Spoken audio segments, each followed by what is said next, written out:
Est-ce qu'on peut se lever pendant quelques instants? Nous allons prier le Seigneur.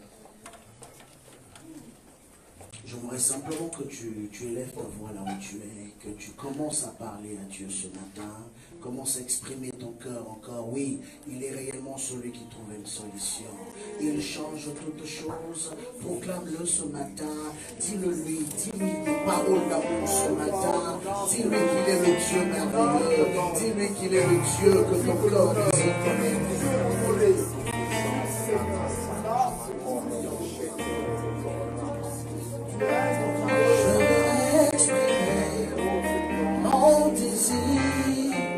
Celui de t'adorer, mon roi.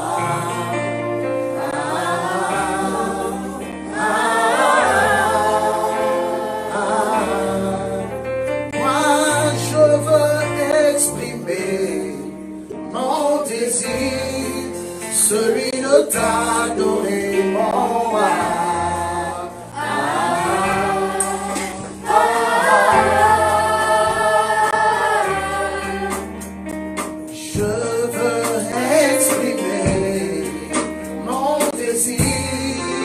Celui de t'adorer, mon roi.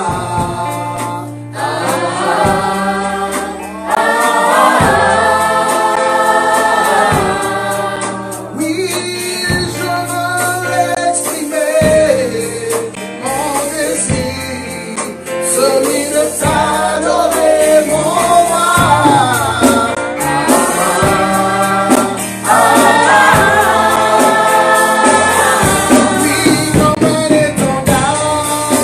Tu es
Seigneur, je me tiens devant toi ce matin.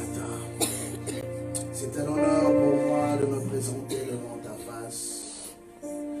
Je sais que tu as quelque chose en réserve pour ton Église ce matin. Seigneur, je viens diminuer au-devant de ta face. Et je te demande, Père, de te révéler personnellement ce matin. Viens, Seigneur, disposer le cœur de ton peuple. Et viens parler, viens toucher, viens changer, viens libérer, Seigneur, viens transformer. C'est ainsi que nous t'avons prié au nom de Jésus. Nous disons tous Amen. Est-ce que quelqu'un peut acclamer le Seigneur? Alors je disais, est-ce que quelqu'un peut acclamer le Seigneur?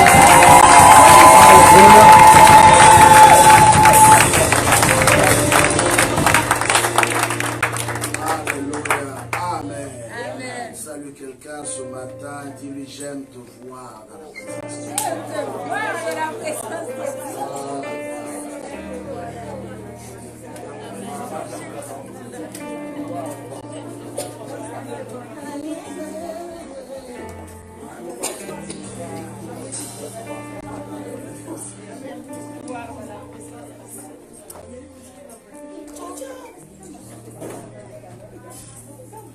Nous allons prendre nos Bibles.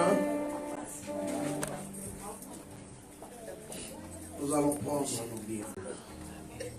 Nous sommes dans le livre de 2 Rois chapitre 2. 2 Rois chapitre 2. Nous allons lire à compter du verset 9 jusqu'au verset 14.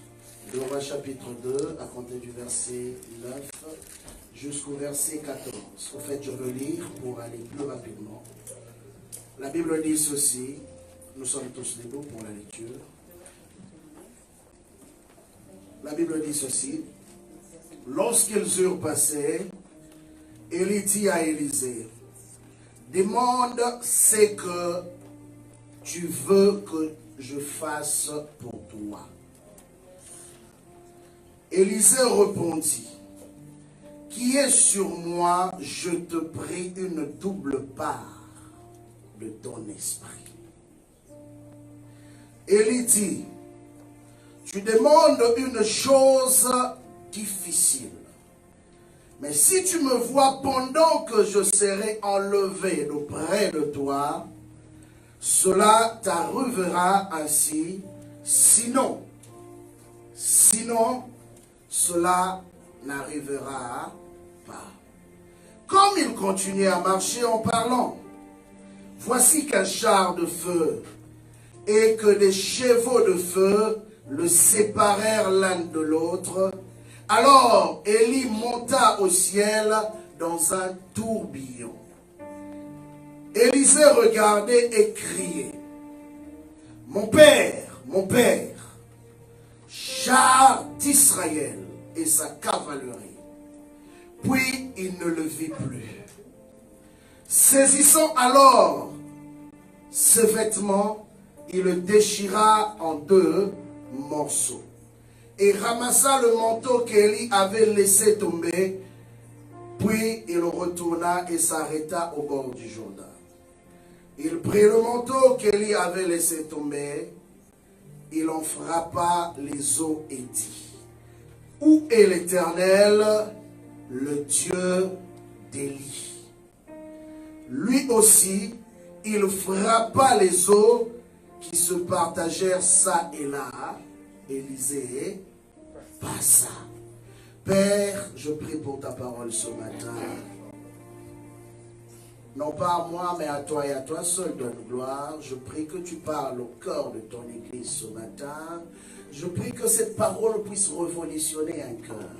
Je prie que cette parole puisse connecter un cœur à sa destinée. Je prie que cette parole, Seigneur, ouvre l'entendement spirituel d'une personne en ce lieu. Père, je prie parce que je sais que tu es le Dieu qui m'exauce toujours. Laisse que, Seigneur, cette atmosphère soit saturée de ta présence glorieuse. Saint-Esprit, ce matin, viens glorifier Jésus dans l'assemblée des saints. Saint-Esprit, ce matin, remplis ce lieu. Saint-Esprit, ce matin, emmène-nous à monter encore dans tes dimensions. Emmène-nous à monter encore dans ta gloire. Emmène-nous à monter encore, Seigneur, oh Dieu, dans ta révélation. Car nous voulons comprendre, nous voulons saisir, nous voulons, Seigneur, entrer, Seigneur, dans la conception de choses telles que toi tu le vois. Éternel, ce matin, je ramène toute pensée captive à l'obéissance de Christ.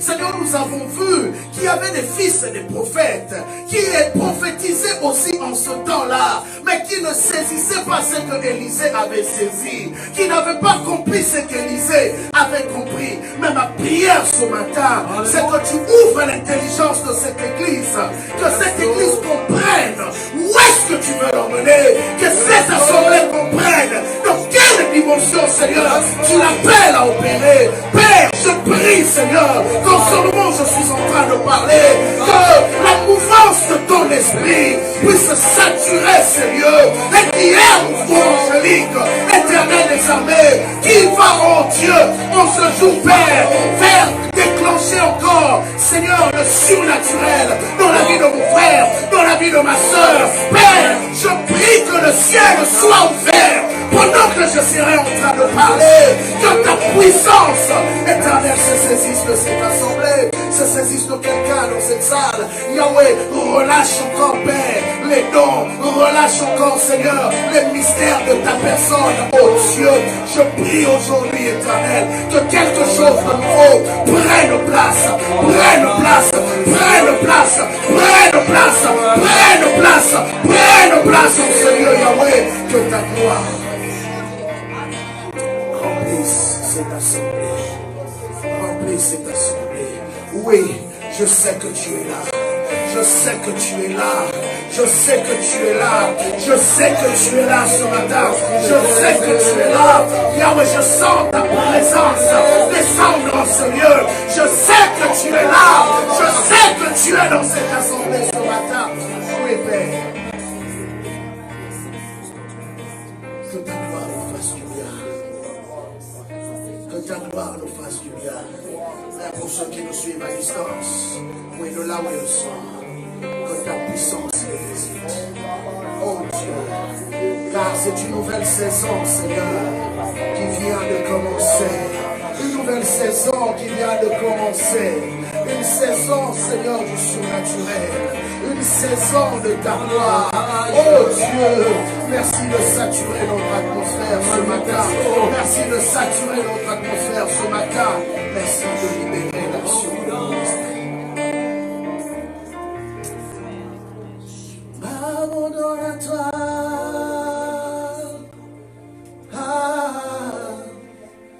Je m'abandonne à toi. Et c'est toi de moi. Je m'abandonne à toi.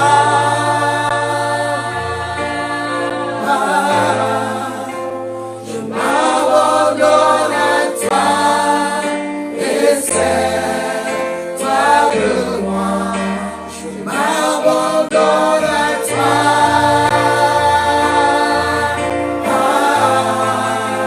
Je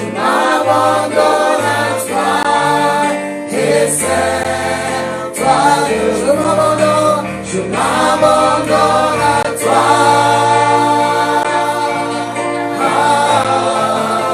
Je m'abandonne à toi. Et c'est toi que je m'abandonne. Je m'abandonne. Que cela soit une prière pour toi ce matin. Je m'abandonne à toi. Et c'est une dernière fois. Je m'abandonne à toi.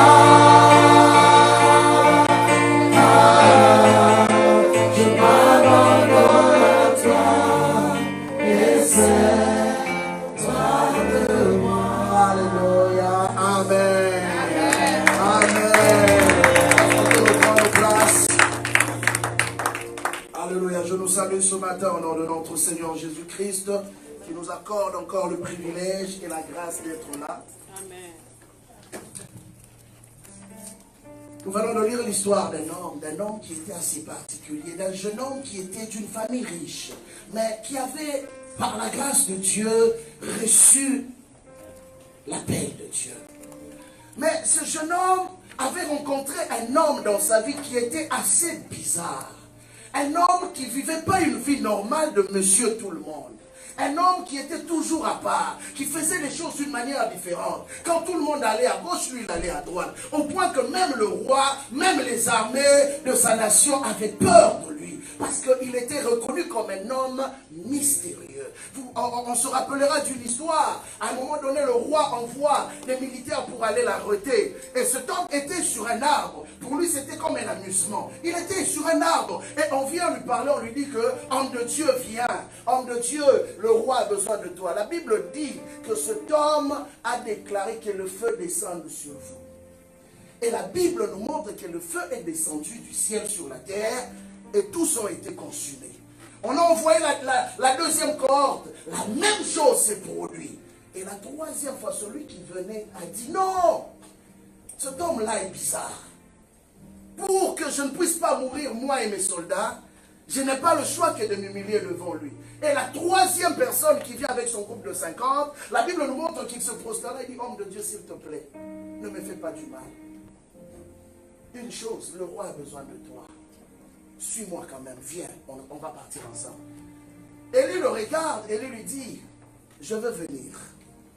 Mais l'homme connaissant Élie, bien aimé, vous savez, deux fois dans la vie, il faut avoir une réputation.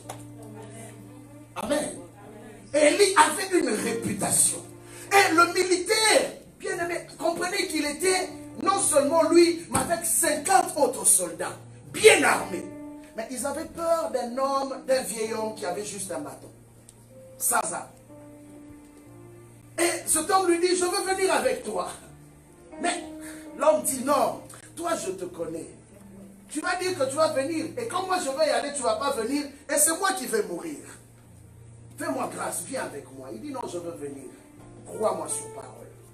Mais j'aime la réaction de cet officier. L'officier lui dit, le problème avec toi c'est quoi? C'est qu'après qu'on se soit séparés, l'Esprit de Dieu viendra te prendre et t'emmènera je ne sais où. Donc même le monde, les gens dans son époque, savaient que Élie était capable de disparaître d'un lieu pour aller apparaître à un autre endroit. C'est dans la Bible. Il y a eu des hommes comme ça sur la terre. Voilà pourquoi, quand nous lisons son histoire, il y a quelque chose de remarquable avec Élie. Élie est parmi les rares personnes dans la Bible dont on ne connaît ni père ni mère. On ne connaît pas sa généalogie. Il est sorti comme ça. La Bible commence son histoire, déjà adulte, déjà un homme appelé par Dieu. Mais on ne connaît pas comment il a grandi, qui étaient ses parents. Il y a eu des hommes mystérieux dans les Écritures. Et Élie en faisait partie. Et on nous parle encore d'un autre homme, Melchisedec. Un homme qui n'avait pas de généalogie. Un homme qui n'avait ni père, ni mère. Qui est apparu comme ça. Et il a béni Abraham. Et je me pose une question. Il fallait être Abraham pour avoir foi en une personne dont on ne connaît pas le passé. Abraham a laissé cet homme le bénir, ne connaissant même pas ses origines, ne connaissant même pas sa source. Mais bien aimé, qu'est-ce qui a fait qu'Abraham se soumette à Melchisedec? C'est parce qu'Abraham, à son époque, avait déjà la révélation que Melchisedec, c'était la représentation même de la personne du Christ. Et c'est ça qui a fait que, quand Melchisedec lui est apparu, Abraham n'a pas hésité de recevoir la bénédiction de cet homme. Et la Bible dit que quand il le bénissait, il bénissait aussi ses petits-fils qui étaient à l'intérieur de son sein. Et ici, on nous parle de deux hommes qui marchaient ensemble. Ils ont marché ensemble pendant un temps. Et il est arrivé le temps où ils devaient se séparer. C'est-à-dire qu'un d'entre eux, sa mission s'était terminée sur la terre. Et ce que j'aime dans les Écritures, pour tous ceux qui ont marché avec Dieu, ils connaissaient la fin de leur mission. Amen. Ils connaissaient que le temps qu'ils mettaient à louer sur la terre s'achève là. Maintenant, je suis sur le point de repartir vers le Seigneur. Mais c'est pourquoi je suis de ceux qui croient qu'un vrai chrétien ne peut pas mourir par surprise. Amen. Amen. Un vrai chrétien ne peut pas mourir par surprise. Vous savez, même ceux qui travaillent avec le diable, quand le diable leur dit que tu vas mourir, il leur donne même les temps. Pour dire qu'aujourd'hui, là, je viendrai te prendre. C'est pourquoi vous voyez que même ces occultistes ou ces sorciers, ils prennent le temps de préparer leur génération future, qui va hériter le trône de leurs histoires bizarres. Et à combien plus forte raison, si le diable est capable de le faire, à combien plus forte raison le Dieu ne pourra-t-il pas le faire? Et tout le monde en Israël, les prophètes, savaient, les fils des prophètes savaient que Élie était sur le point d'être enlevé. Vous savez, ce que j'aime, on n'a pas dit qu'il allait mourir. Tout le monde était au courant qu'il allait être enlevé. J'imagine aujourd'hui, on dit que Pasteur Noé va être enlevé. Il y en a combien qui vont croire que c'est Dieu qui a parlé? C'est ce jour-là qu'on va découvrir qu'à l'église, on a des bons scientifiques. C'est ce jour-là qu'on va découvrir qu'à l'église, il y a des hommes qui réfléchissent bien. Mais c'est dans la Bible. Jésus-Christ a été enlevé. Enoch a été enlevé. Élie a été enlevé.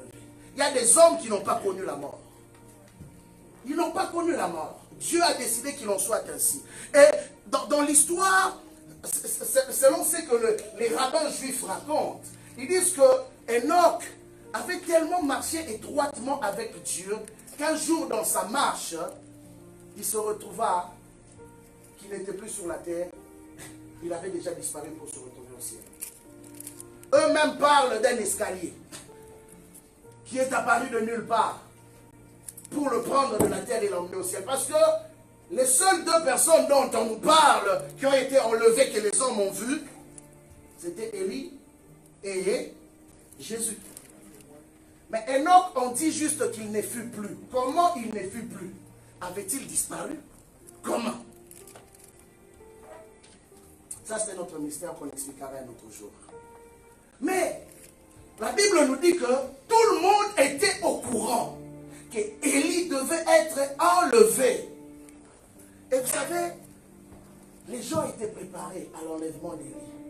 Mais vous savez, une chose que je remarque, ils étaient préparés à un Élie qui devait partir, mais ils n'étaient pas préparés à qui devait relever ou prendre la suite d'Élie. Amen. Ils attendaient qu'Élie parte. Mais personne de tous ces hommes n'avait cette, je peux dire, cette sensibilité de comprendre qu'un homme ne part pas sans rien laisser derrière lui. Tout homme qui part sur la terre, du moins un homme sage, doit laisser quelque chose derrière lui. Tu travailles, tu vis pour laisser quelque chose derrière toi. Mais il y avait un jeune homme qui était celui qui lavait les mains d'Élie. Il n'était même pas appelé prophète. On ne l'appelait même pas prophète. On l'appelait serviteur d'Élie. Or, ceux-là, on les appelait des prophètes. Mais lui, on l'appelait serviteur d'Élie. Il n'avait aucun titre. Il n'avait aucune position attirante. Mais il avait compris un secret. Il avait compris que si tu vis à côté d'un homme qui a quelque chose, il faut profiter de ce qu'il a. Amen. Il avait compris cela. Et la Bible nous montre que les fils des prophètes ont commencé à les décourager. À lui dire, mais pourquoi tu continues à le suivre? Les chrétiens expérimentés. Le chrétien qui connaissent trop Dieu. Qui ont trop de versets bibliques dans la bouche. Pourquoi tu continues à le suivre? Parce que sa mission est terminée sur la terre. Dieu va l'enlever. Donc ils lui apprennent encore une information. En fait, il lui rappelle une information qu'il avait déjà. Mais pour eux, ils pensaient qu'il lui apprenait une nouvelle. Mais j'aime l'attitude d'Élisée. À chaque fois que ces hommes lui parlaient, Élisée leur disait, taisez-vous. Vous savez, quand tu poursuis quelque chose dans la vie, il y a des voix qu'il ne faut pas écouter. Il y a des paroles qu'il ne faut pas écouter, de peur d'être affecté dans ta poursuite, de peur d'être bloqué dans ta poursuite.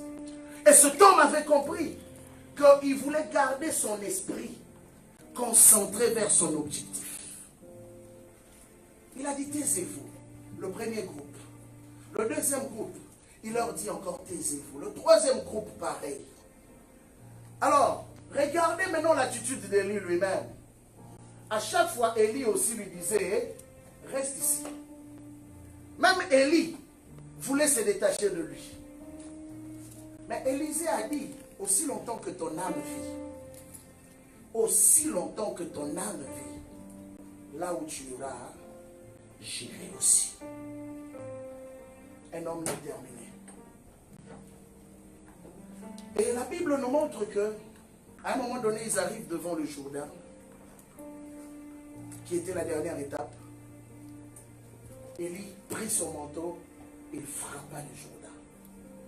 Et un passage se fraya. Il peut passer à pied sec.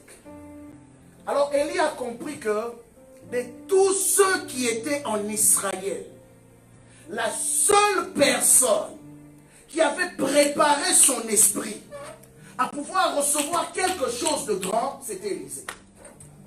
Bien-aimé, j'aimerais te dire ce matin, tu peux être à l'église en train de prier, en train de demander Dieu quelque chose, en train de demander que Dieu fasse quelque chose dans ta vie. Mais est-ce que ton esprit est préparé assez à cette visitation de Dieu? Amen. Amen. Tu jeûnes, tu pries, tu demandes, Seigneur, fais quelque chose dans ma vie. Mais est-ce que ton esprit est assez préparé pour dire que aussi longtemps que Seigneur, tu ne m'as pas visité, aussi longtemps que tu ne m'as pas béni, aussi longtemps que tu ne t'es pas fait connaître, je ne te lâcherai pas. Il y a eu des hommes violents dans la Bible, à l'instar de Moïse, à l'instar de Jacob, des hommes qui pouvaient défier Dieu. Ils ont dit à Dieu, si ta présence ne nous accompagne pas, nous n'irons nulle part. Au fait, Moïse n'avait pas besoin d'un ange. Il avait besoin de Dieu lui-même. Voilà, au fait, le défi de son cœur. Par moment, Dieu va te tester pour voir si la soif que tu dis avoir est vraiment une vraie soif. La Bible dit, comme une biche soupire après des courants d'eau, ainsi mon âme soupire après toi. Une biche, aussi longtemps qu'elle n'a pas trouvé l'eau, elle ne s'arrête pas. Elle peut escalader des montagnes jusqu'à trouver de l'eau. Et cela est comparé à la soif qu'un chrétien est appelé à avoir par rapport à son Dieu. Et Élisée a été testé. Il a réussi le test. Et la dernière des choses que Élie ne pouvait faire dans sa vie, il lui pose la question. Que veux-tu que je fasse pour toi? Tu es là ce matin. Je peux te poser une question. Tu as quitté ta maison. Tu es venu à l'église temple de Dieu. Que veux-tu que Dieu fasse pour toi? As-tu une requête précise que tu veux voir Dieu faire dans ta vie? As-tu une soif précise d'une chose que tu veux voir manifester dans ta vie?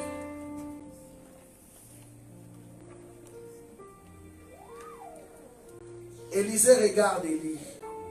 Il lui dit, je vais avoir la double part de ton esprit. Élie le regarde et dit, waouh, jeune homme, tu demandes une chose difficile. Vous savez pourquoi il disait que c'était difficile? Élie est un homme qui n'a pas vécu une vie normale. de son vivant. Alors, demander la double part de ce que lui avait, ça veut dire que, au-delà des miracles, au-delà de la visitation de Dieu, il allait vivre doublement une vie anormale, plus qu'Élie. C'est pourquoi la Bible dit que celui qui veut me suivre doit renoncer à lui-même. Il doit se charger de quoi? De sa croix. D'abord renoncer à lui-même et se charger de sa croix. Et Élisée avait passé le test. Élie lui dit encore une dernière chose. Il dit, tu sais quoi? C'est vrai que ce que tu m'as demandé est difficile, mais c'est en même temps possible. C'est difficile, mais c'est possible. Oui, à un moment donné, la maman de Jacques et de Jean est venue vers Jésus pour lui dire que quand tu seras dans ta gloire, il faudrait que mes fils, l'un s'assied à ta droite et un autre à ta gauche. Jésus lui dit, regarde, il dit, tu ne sais pas ce que tu demandes, femme. Tu ne sais pas ce que tu demandes. Tu demandes tellement de choses difficiles. Sont-ils prêts à boire dans la même coupe que moi? Tu veux la gloire? Il y a un prix à payer. Ah oui. Tu veux la gloire? Il y a un prix à payer. Et Élie le savait. Parce que sa vie était bizarre. Il sait les prix qu'il a eu à payer pour être dans cette dimension qu'il avait. Pour faire peur le roi. Toute une armée avait peur d'une seule personne. Mais il lui dit, c'est possible. Difficile mais possible. Difficile mais possible. Mais tu feras une chose. Quand tu me verras être enlevé. Mais il ne lui a pas dit comment il allait être enlevé. Mais il lui dit, quand tu me verras être enlevé, garde ton regard fixé sur moi. Plus tu me regarderas, plus tu recevras ce que tu me demandes. Alléluia. J'aimerais te donner un principe simple à retenir. C'est que tu regardes souvent s'attache à toi. Ah, on ne m'a pas compris. C'est que tu regardes souvent finit par s'attacher à ta personne. C'est pourquoi le psalmiste dit, je lève mes yeux vers les montagnes. Il voulait regarder rien d'autre que les montagnes, le sommet des montagnes, parce qu'il savait que Dieu était au sommet de la montagne. Et plus il regardait Dieu, plus les secours de Dieu venaient dans sa vie. Et Élie lui dit, garde les yeux fixés sur moi. Quand tu me regarderas, c'est en ce moment-là que tu recevras le manteau. Oh bien-aimé, dans le désert, nous avons vu cela avec le serpent de rein. La Bible nous dit que tous ceux qui étaient mordus par les serpents, quand ils tournaient leur regard pour regarder les serpents de rein, ils recevaient aussi la guérison. Et Jésus ajoute, il dit, lorsque le Fils de l'homme sera élevé, oh, il attirera tous les hommes vers lui. Lorsque le Fils de l'homme sera élevé, quelque chose va se passer. Le manteau ne peut pas descendre aussi longtemps qu'on n'a pas le regard élevé. Bien-aimé, tu pries, mais où est ton regard? Tu demandes tant de choses, mais où est ton regard? Il dit, tu garderas les yeux fixés. Mais bien-aimé, ce n'était pas un exercice facile. La Bible dit que pendant qu'ils se parlaient, ils marchaient. Du coup, un char de feu est apparu, de nulle part, pour les séparer. Et quand ce char de feu est apparu pour les séparer, il y a eu des chevaux de feu aussi qui sont apparus. Et du coup, Élie a été pris dans un tourbillon, avec des chars de feu, avec des chevaux de feu dans son char de feu en train d'être enlevé. Au fait, Élisée était en train de contempler cette scène. Mais j'imagine un peu, en train de regarder, pendant je ne sais combien de temps, des chars de feu qui allaient sous une forme de tourbillon. En d'autres termes, on peut dire que c'est comme une colonne de feu qui est en train de monter. Mais il devait avoir le regard fixé pour recevoir le manteau. Et quand il s'est écrié, il s'est rendu compte que l'homme avec qui j'ai marché toute ma vie n'était pas n'importe qui. Oui, il voyait Élie faire quelques miracles, mais il n'avait pas réalisé la portée de la gloire d'Élie. C'est le jour-là qu'il a réalisé qui était réellement Élie. Et l'homme a commencé à s'écrier, mon père, char d'Israël. Élie n'avait jamais dit qu'il était le char d'Israël. Il n'avait jamais dit ça. Mais c'est ce jour-là qu'Élisée a compris qu'en réalité, ce qui faisait qu'Israël soit fort, c'est la présence de ce homme. Parce que Dieu avait décidé de s'incarner dans la vie d'un homme. Il dit, mon père, char d'Israël et sa cavalerie. La Bible dit que pendant qu'il disait ainsi, au fait, quand il a seulement confessé qui était Élie, ce qui était à Élie s'est attaché à lui. Amen. Bien aimé, dans cette écriture, on ne verra nulle part où la Bible dit que les chars ont quitté Élie et sont venus directement vers Élisée. Mais la Bible dit que Élie disparut. N'est-ce pas? Amen. Mais la Bible nous confirme maintenant le contact qu'il y a eu. Après la confession, quand il a dit char d'Israël et sa cavalerie, il a reconnu ce qui était en Élie. Ces choses qui étaient en Élie sont venues s'attacher à lui automatiquement. Et la Bible nous montre dans le livre, toujours de 2 Rois chapitre 5, son serviteur Géasi, pendant qu'il avait peur de l'armée syrienne, qu'est-ce qu'il a dit? Il a dit, nous allons mourir. Mais la Bible dit, Élisée a prié pour lui. Il dit d'abord que ceux qui sont avec nous sont plus nombreux que ceux qui sont avec eux. En fait, c'était le même char. C'était le même chevaux qui étaient avec Élie, qui sont devenus le char et les chevaux d'Élisée. Et la Bible dit que les yeux de Géasi ont été ouverts parce que Élisée avait prié pour lui. Automatiquement, qu'est-ce qu'il voit? Il voit des chars de feu. Il voit des chevaux. Et il a réalisé. Mais regardez qu'est-ce que la Bible dit. Que tout ça était seulement, ils étaient à deux. Mais ces chars de feu et ces chevaux étaient autour de qui? Élisée. N'étaient pas autour de deux. Parce que lui n'avait pas l'onction que Élisée avait. Il ne pouvait pas porter ce que Élisée portait parce qu'il n'avait pas fait le même sacrifice qu'Élisée.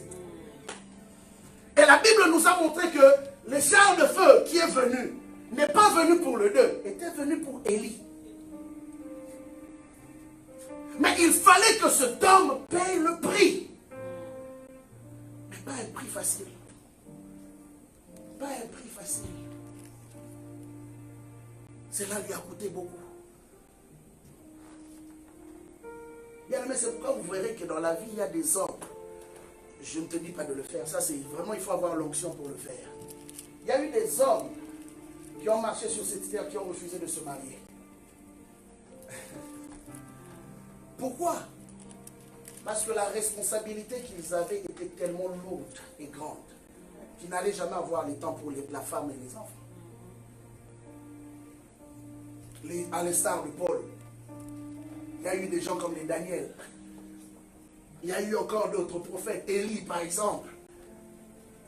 Il y a eu plusieurs personnes dans les Écritures. Élie, tu connais son enfant? Tu connais sa femme?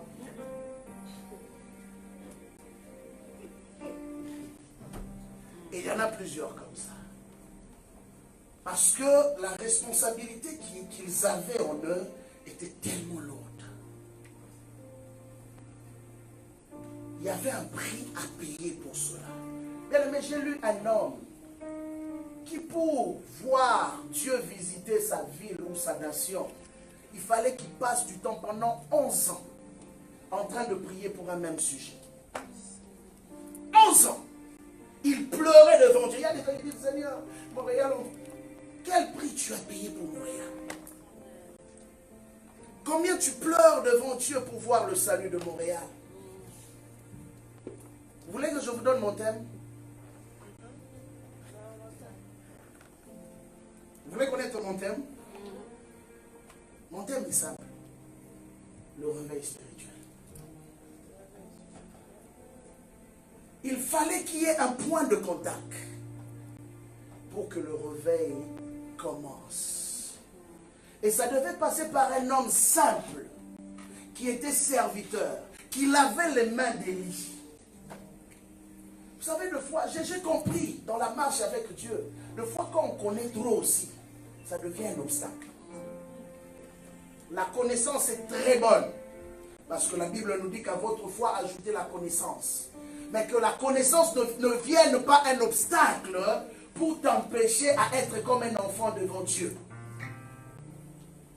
Certains, la connaissance les a bloqués. À chaque fois que Dieu leur demande de faire quelque chose, ils réfléchissent et se posent des questions. Bien-aimés, dans le domaine de la foi, il y a des choses que Dieu te demandera de faire qui sont hors normes. J'ai lu une histoire d'une dame qui passait son temps dans la prière. Et un jour, le Seigneur Jésus-Christ est venu la visiter et l'a emmenée au trône. Vous savez, il y a des anges dont on ne connaît pas encore le nom. On ne fait que découvrir le nom de certains anges. Et quand elle fut emmenée aussi au trône, on lui présente deux anges. Un s'appelait Raison, si je dois le traduire comme ça. Un autre s'appelait Non-Sens. Donc un s'appelait Sens et l'autre s'appelait Non-Sens. Alors maintenant elle essaye de comprendre. Qu'est-ce que cela veut dire? Comment des anges peuvent s'appeler comme ça, avoir de noms bizarres? Et là, les anges commençaient maintenant à lui répondre pour lui faire comprendre. Vous savez, ce que Dieu fait a du sens. Parce que ce que Dieu fait, il n'y a que lui qui comprend ce qu'il fait. Amen. Mais maintenant, aux yeux des humains, ce que Dieu fait n'a pas de sens. Voilà pourquoi il dit dans le livre d'Ésaïe, vos pensées ne sont pas mes pensées. Vos voix ne sont pas mes voix. Voilà pourquoi vous n'arrivez pas à comprendre ce que je fais. Et l'autre s'appelait non-sens. Parce que les choses qu'il révélait, selon l'intelligence de l'homme, l'homme ne pouvait pas comprendre cela. C'est pourquoi quand Gabriel est venu auprès de Daniel, il dit, je suis venu pour ouvrir ta compréhension. Pour ouvrir ton intelligence. Bien aimé, il y a une intelligence spirituelle dont chaque homme a besoin pour pouvoir comprendre les choses de Dieu. Tu peux être chrétien, chrétienne. Mais quand ton intelligence spirituelle n'est pas aiguisée, il y a des choses qui passeront, dont tu passeras à côté. Voilà pourquoi la Bible nous appelle à être comme des petits enfants devant le Seigneur. Des petits enfants, ce sont des hommes qui reconnaissent que je ne connais pas. Vous savez, si Élisée disait qu'il connaissait trop Élie, si Élisée proclamait qu'il connaissait trop Élie, il allait manquer cette révélation d'Élie dans sa vie. Mais comme il a joué le jeu d'un enfant, parce qu'il voulait découvrir le mystère de ce qui se cachait devant la personne, derrière la personne d'Élie. Et c'est ce jour-là que sa vie a complètement changé. Et la Bible nous a dit que la même chose qu'Élie a eu à faire, Élisée les a fait doublement. Non seulement cela, la même onction que Élie avait, nous avons vu Élisée marcher avec. À telle enceinte que même Israël, le même respect qu'on a donné à Élie, c'est le même respect qu'on a donné à Élisée. Pourquoi? Parce que c'était la même catégorie d'anges qui ont marché avec Élie, qui marchaient maintenant avec Élisée.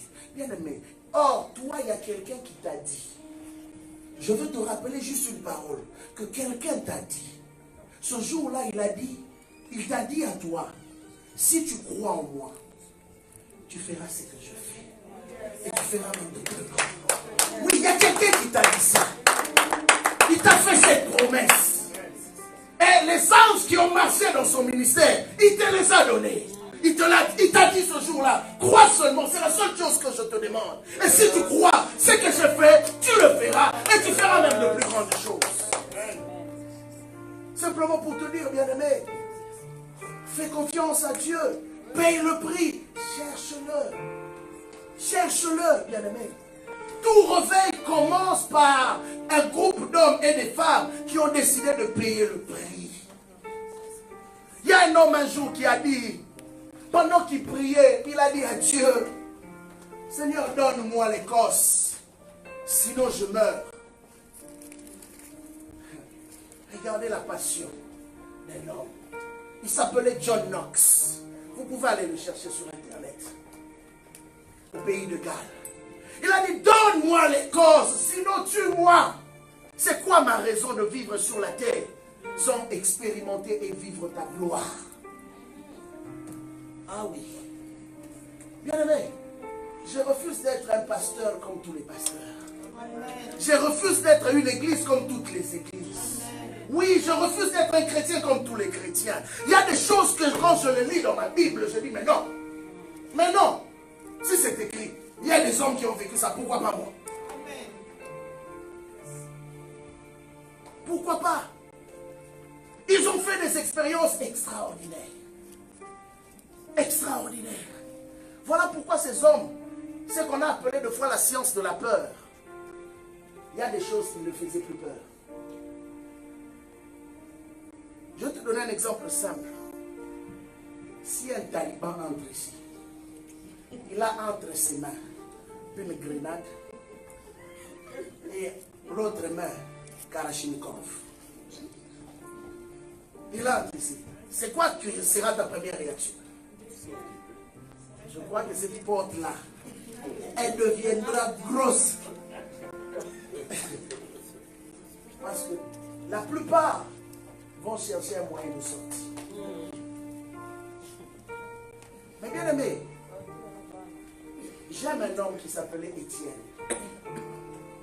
Étienne, on l'emmène, il savait qu'il devait mourir. Il savait qu'il devait mourir. On lui dit, bon, ok, réunis ton Jésus là, on te laisse vivre. Étienne continue à prêcher même à l'article de la mort. On lui lance des pierres, on le lapide. Étienne continue à dire, oh, je vois le Seigneur debout. Amen. Quelle foi!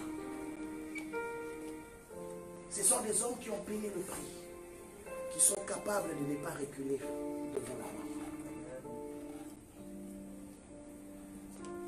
On nous a parlé de Pierre, combien il était serein, même à l'article de la mort. Il pouvait dormir, sachant qu'il devait mourir le lendemain. C'est des exemples que je te donne pour t'emmener à comprendre que la chose qui te fait peur, elle te fait peur parce que peut-être tu n'as pas réalisé devant qui tu te tiens. Cette situation-là qui tourmente ton esprit, ces démons, ces sorciers-là qui tourmentent ton esprit, c'est parce que tu n'as peut-être pas compris le Jésus que tu confesses dans ta bouche. Bien, mais si tu comprends que Jésus est le créateur de Satan, ces démons, les occultistes, les je ne sais quoi encore, les sorciers, les vaudouisants. Tu comprends que tous les hommes qui existent sur la terre, c'est Jésus qui les a créés. Tous ceux qui existent sur la terre, c'est Dieu. La Bible dit qu'au commencement était la parole. La parole était avec Dieu et la parole était Dieu. Donc il n'y a rien de ce qui existe qui n'a pas été créé par la parole. Mais maintenant réalise que la Bible ajoute que les cieux des cieux ne peuvent les contenir. Mais c'est même Jésus a accepté de faire de ta petite personne son temple. Son temple pour se révéler aux humains. Ce même Jésus est venu habiter en toi. Ce même Jésus a fait de toi son ambassadeur. Bien-aimé, de qui aurais-tu peur? De quoi auras-tu peur? Bien-aimés, nous sommes à la porte de quelque chose de puissant. Amen. J'étais ici ce week-end. Je suis sorti seulement hier. Et pendant que je priais, Dieu me parle du réveil. Dieu me parle du réveil. Et ce matin, pendant que je m'apprêtais pour venir, il confirme encore que le temps de votre réveil est arrivé. Amen. Le temps de votre réveil est arrivé. C'est pourquoi je te parle d'Élysée. Pour que tu comprennes que, oui, peut-être qu'aujourd'hui tu ne portes pas un titre connu des hommes. Oh oui. Mais si tu es prêt à payer le prix, Dieu est capable de faire de toi les leaders de ce que tu croyais être tes leaders. Amen. Oui, je te dis ça. Élisée était devenu le leader des prophètes qu'il avait trouvés dans la ville. Élisée était devenu la référence en Israël de tous les prophètes qu'il avait trouvés. Donc quand il y avait un problème en Israël, on n'allait pas trouver ces jeunes prophètes, les autres prophètes ou les fils des prophètes. On allait chercher Élisée. Au point que même les Syriens ont reconnu qu'en Israël, il y a un prophète. Un homme qui est capable même de te dire ce que tu racontes dans ta chambre. Il s'appelle Élisée. Oui, bien-aimé, j'aimerais qu'on cite aussi ton nom. J'aimerais qu'on parle aussi de toi. Qu'on dise que dans la ville de Montréal, il y a une église qui s'appelle Temple de Dieu. Dans la ville de Montréal, il y a un homme, il y a un frère qui s'appelle un tel. Si tu as un problème, va le trouver, tu trouveras la solution. Oui. Et tout cela, c'est par un prix que tu dois payer. Élisée a payé le prix. Et il a été visité. Il y a un manteau qui t'attend. Oui, il y a un manteau pour toi. Bien-aimé, tu dois devenir un ami à la prière. Il n'y a pas de réveil spirituel sans la prière. La porte du réveil commence par la prière. Et c'est la prière qui dispose le ciel, mobilise les anges. Bien-aimé, vous savez, il y a des anges qui sont là en train d'attendre que ta voix se lève. J'aime toujours raconter cette histoire. Daniel en train de prier. Un ange vient lui dire, il dit, tu sais que j'ai été envoyé à cause de tes paroles. Bien aimé, il y a des anges au ciel qui ont hâte de descendre sur la terre. Oui, tu dois comprendre ce mystère. Qui ont hâte de descendre sur la terre. Mais ils ne peuvent pas descendre sur la terre s'il n'y a pas des hommes qui prient. Et cet ange avait reçu le privilège. Quand Daniel a pris son jeûne de 21 jours, Dieu lui dit, va lui répondre. Et l'ange dit, c'est à cause de tes paroles que j'ai été envoyé. Donc ce n'est pas parce que Dieu a décidé, mais c'est parce que Daniel a prié que Dieu a décidé après. Voilà pourquoi Jésus dit, ce que vous retiendrez sur la terre sera retenu aussi au ciel. Ce que vous délirez sur la terre sera aussi délié au ciel. Donc c'est-à-dire quoi? Il y a des mouvements qui doivent commencer par la terre pour que Dieu puisse se manifester. Amen. La Bible c'est complète, bien aimé. Quelque chose s'est passé. Cet homme a reçu le manteau. Mais j'aime sa foi. Quand il a vu le manteau, il a dit, mais il faut que je fasse le test. Il faut que je fasse le test. Il a pris le manteau. Il a dit, où est l'Éternel, les dieux d'Élie? Il a reconnu d'abord que l'Éternel a marché avec Élie. Mais maintenant, moi aussi, je veux trouver les mêmes dieux qu'Élie avait trouvés. Il a pris le même manteau. Il a frappé.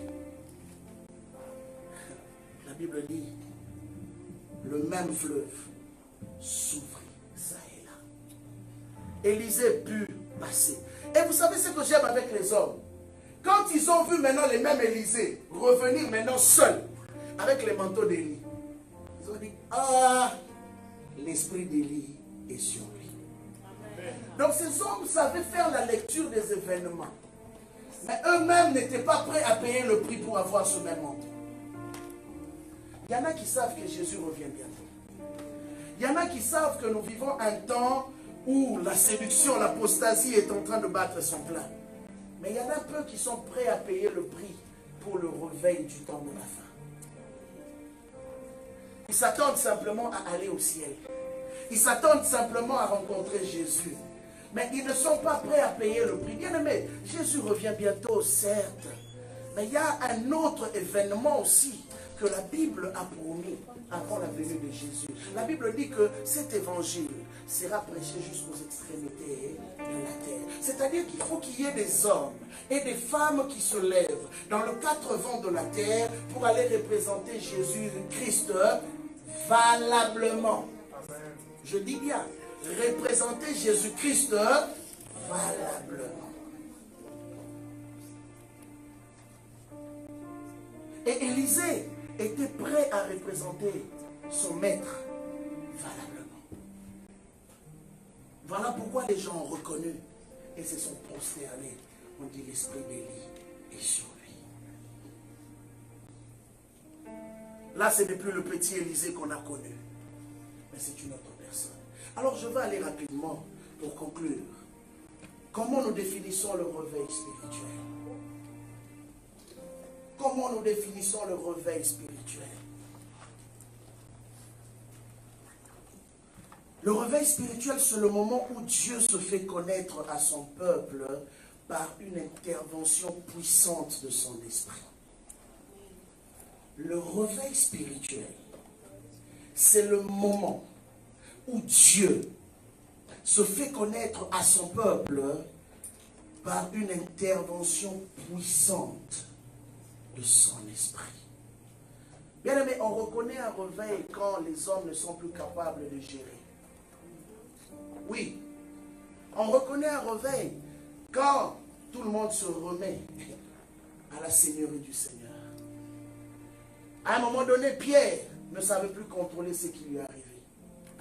Les 119 qui étaient avec lui ne savaient plus contrôler, au point que les gens disaient qu'ils sont ivres de vin doux. Mais le matin, ils sont ivres. Ils sont ivres. Il t'arrivera des expériences après avoir passé du temps dans la prière, après avoir cherché Dieu. Il t'arrivera des expériences que tu ne pourras pas gérer. C'est pourquoi Daniel, quand il a été visité par l'ange, la Bible dit qu'il tomba devant lui comme mort. Comme mort. Au point que son visage même se défigura. Il dit qu'il fallait que l'ange puisse le toucher pour qu'il puisse se relever. Il était la seule personne à voir ce mystère. Il était la seule personne. Paul, pendant qu'il s'en allait sur la route de Damas, Jésus-Christ le visite. Jésus-Christ le visite. Il a fait une expérience qu'il n'avait jamais faite. Le réveil spirituel, c'est lorsque il y a des manifestations que les hommes ne peuvent expliquer. Il y a des choses qui arrivent dont on n'arrive pas à comprendre. Bien aimé, le temps est là. La piscine est en train de s'agiter maintenant. Dieu cherche un homme et une femme prêts à payer le prix.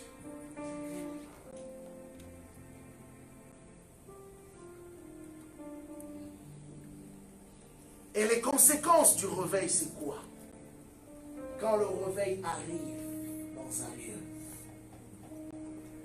nous allons remarquer, il ramène le cœur des hommes vers leur Créateur, vers Dieu. On voit des hommes passionnés à nouveau pour servir le Seigneur. On voit des hommes passionnés à nouveau pour l'œuvre de Dieu. Bien aimé, quand l'œuvre de Dieu est une affaire où on doit te forcer à le faire, c'est que tu n'as pas encore rencontré le Seigneur. Je suis désolé de te décevoir ce matin, mais je dois te dire la vérité. Si on doit te forcer pour servir Dieu, Si on doit courir derrière toi pour servir Dieu, c'est que tu n'as pas encore rencontré Dieu. Tu es encore loin, loin. Il y en a qui me disent, j'aime le Seigneur. J'aime le Seigneur, mais tu n'arrives pas à le servir, il y a un problème. C'est qu'en réalité, tu ne l'aimes pas. Tu aimes plus autre chose que le Seigneur.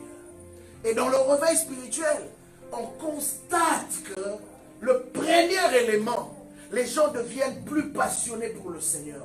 Ils sont même capables de manquer à certains de leurs occupations quotidiennes pour servir le Seigneur. Ils aiment ça. Ils se donnent à cœur joie pour l'œuvre de Dieu. Ils se donnent à cœur joie pour venir chercher. Quand on leur dit, oui, il y a réunion, ils courent même. Ils sont les premières personnes. C'est là que tu constates qu'il y a quelque chose qui s'est passé dans le cœur de cette personne. Deuxième de choses.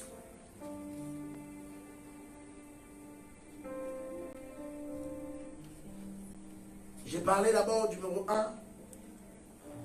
Il ramène le cœur de la créature vers le Créateur, de l'homme vers Dieu. La deuxième de choses, il crée en l'homme une passion forte pour les choses de Dieu, un désir à la sainteté. Quand il y a le réveil, vous allez constater que les gens commencent à ranger leur vie. J'étais menteur. Je décide, je ne mentirai plus jamais. Parce que tu ne peux pas me dire que j'aime Dieu et que tu mentes. Tu ne peux pas dire que j'aime Dieu et que tu sois impudique. Tu ne peux pas dire que j'aime Dieu et que tu sois alcoolique. Tu ne peux pas dire que j'aime Dieu et que tu sois escroc. C'est la chose et son contraire. Il y en a tant d'autres choses qu'on pourrait citer. La liste est très longue. Mais une chose est vraie. Quand l'amour de Dieu jaillit dans ton cœur, tu commences à sentir en toi-même que non, là je dois régler ma vie. Vous savez, la Bible dit, dans Matthieu chapitre 5, dans les béatitudes, heureux ceux qui ont le cœur pur, car ils verront Dieu. Tu sens dans ton cœur que tu dois purifier ton cœur. Tu sens dedans de toi que je dois me séparer de certaines choses, de certaines habitudes. Je dois me séparer des choses qui occupent mon temps. Parce que dans ton esprit, il y a un cri. Le psalmiste dit, mon cœur dit de ta part, cherchez ma face. Comment mon cœur peut dire de la part de Dieu? Mon propre cœur me parle de la part de Dieu. Cherchez ma face. C'est une interpellation. Et le psalmiste savait donc, quoi qu'il voulait faire, mais son cœur le rappelait à l'ordre. Non, c'est le temps de chercher Dieu. Bien aimé, c'est le temps de chercher Dieu maintenant. C'est le temps de se donner au Seigneur maintenant. Oui, tu ne sais pas demain qu'est-ce qui peut arriver. Oui, au fait, deux fois quand nous disons ce message, ce n'est pas un message pour faire peur à quelqu'un. Je parlais avec des serviteurs de Dieu hier. Une de servantes me dit, samedi on était à un deuil. Et je vois une jeune fille de 42 ans qui est morte. Elle était chantre dans une église ici à Montréal. Mais elle est morte du cancer. Elle dit, j'étais là en train de regarder son corps. J'ai dit, mais moi je suis plus vieille qu'elle. Mais pourquoi Dieu me garde encore? Il dit, oh, je suis passé par beaucoup de choses, beaucoup de maladies. J'ai même risqué ma vie. Mais Dieu m'a gardé. Il dit, non, je n'ai plus le temps de blaguer avec les choses de Dieu. Et Dieu lui a dit clairement, il dit, elle, sa mission s'est terminée à 42 ans. Mais toi, pendant que tu es encore vivante, termine ce que je t'ai demandé de faire pour moi. Bien aimé, quand Dieu te donne l'occasion, donne-lui aussi la raison du pourquoi il t'a laissé sur la terre. Troisième de choses, le réveil spirituel te donne une passion pour les âmes perdues. Bien aimé, tu ne peux pas être réveillé spirituellement et être indifférent par rapport à ceux qui meurent. ceux qui ne connaissent pas le Seigneur. Non. La Bible dit Jésus allait de lieu en lieu. De lieu en lieu. Il y a quelque chose dans ton cœur qui doit te réveiller. Oui, toute occasion qui te sera donnée, tu dois prêcher la parole. Paul dit à Timothée, prêche la parole, bon temps comme mauvais temps. Donc il n'y a pas de raison où je me sens bien, je peux prêcher. Je ne me sens pas bien, Seigneur, comprends-moi. Non. Un homme qui a été touché par Dieu trouve toujours une occasion pour parler de Dieu. Même quand ça fatigue le monde, on s'en fout. Parle parce que tu ne sais pas qui sera touché après. Tu ne sais pas. Même s'il y a une seule personne qui donnera sa vie à Christ, au moins, à cause de toi, il y aura une grande fête au ciel. Bien aimé, il y a des chrétiens qui travaillent tellement d'arrache-pied pour gagner les âmes. Et je crois qu'au ciel, ils auront des grandes couronnes à cause de cela. Et ma prière, c'est que Temple de Dieu, arrivé à la fin de cette année 2019, que des hommes et des femmes se lèvent dans la passion pour les âmes perdues.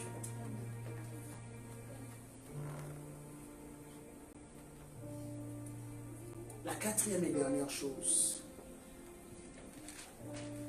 le réveil spirituel vient te dépouiller de ton humanité à toi pour te revêtir de la divinité.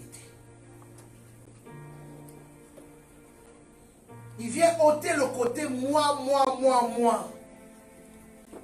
pour déposer en toi Dieu, Dieu, Dieu, Dieu. C'est pourquoi Jésus à Gethsemane a dit, non pas ma volonté, mais que ta volonté soit faite. Bien aimé, est-ce que tu peux prier avec moi pour dire, Seigneur, qu'à Montréal, nous ne voulons plus de notre volonté. Dans ma famille, je ne veux plus de ma volonté.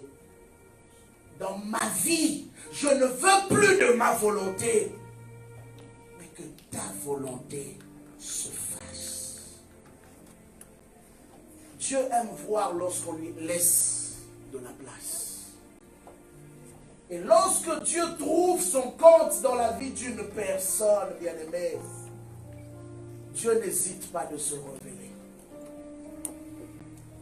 Ma prière, c'est que Dieu se révèle dans ta vie ce matin.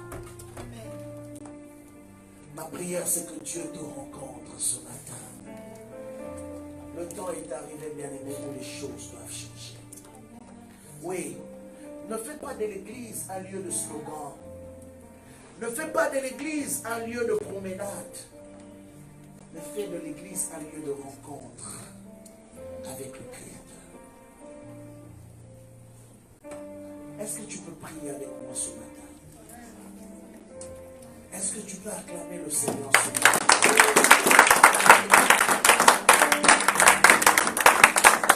Tu vas prier avec moi. Élisée a payé le prix pour le manteau. Il a payé le prix pour le manteau. Qu'es-tu prêt à payer comme prix? Qu'est-ce que tu es prêt à laisser? Qu'est-ce que tu es prêt à abandonner?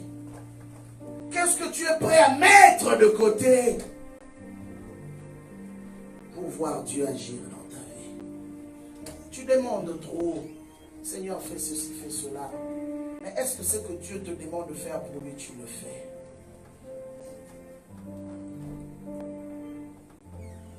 Mon cœur dit de ta part, cherchez ma face. Mon cœur me parle de ta part, Seigneur. Mon cœur m'interpelle ce matin. Cherchez ma face. Est-ce que quelqu'un peut élever sa voix ce matin? Est-ce que quelqu'un peut parler à Dieu ce matin? Est-ce que quelqu'un peut dire, Seigneur, j'ai besoin de toi? Est-ce que quelqu'un peut dire ce matin, Seigneur, fais-le-moi ce que tu veux? Je veux être un instrument entre tes mains pour cette saison. Est-ce que quelqu'un peut dire ce matin, Seigneur, ramène mon cœur à toi? Je veux t'aimer comme je ne t'ai jamais aimé.